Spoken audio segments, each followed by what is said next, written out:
Как люди здоровались в Древней Руси? Ответ на этот вопрос мы знаем благодаря записям византийского ученого, писателя и поэта Иоанна Цеца, который жил в Царьграде, Константинополе в XII веке. Это самое раннее свидетельство русского приветствия иностранцам. Донесено оно до нас в той фонетической форме, в которой он ее услышал. Иоанн Цец обогащал свою память знанием многих языков, чтением огромного количества поэтов и писателей. В эпилоге произведения «Теогония» Иоанн Цец хвалился, как много языков он знает.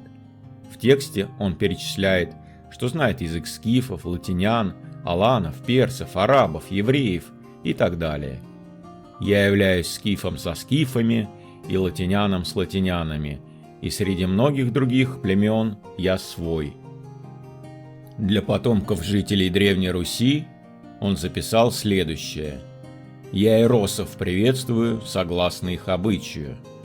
И далее само древнерусское приветствие, записанное греческими буквами: «Здрав, братья, сестрица, добрый день». Языковед Борис Александрович Ларин описывает следующие замечания по данному приветствию. Здесь отражено исчезновение слабых глухих в конечном и начальном слоге для середины XII века и задержка позвука на месте конечного ера, уже при полном исчезновении конечного ера. Запись «сестрица» и «добра» «са» на конце следует понимать по соотношению с русской передачей греческого «а» как «о», как «доброй» и «сестрицо». Утрату конечного «в» «вздра» легко понять как явление санхи перед следующим «б» в «брате». Написание «братья» вместо «братья» надо отнести на счет копиистов, так как текст дошел до нас в рукописи XV века после ряда искажающих копировок.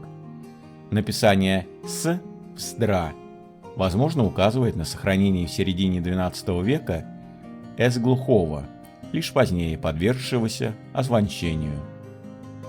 Также мы с вами можем видеть, что в древнерусском приветствии используется старославянская форма слова «здрав» вместо ожидаемой древнерусской полногласной формы «здоров». Использование подобного высокого стиля в народной речи свидетельствует, что старославянские слова и их формы к XII веку уже были органично вплетены в речь жителей Древней Руси.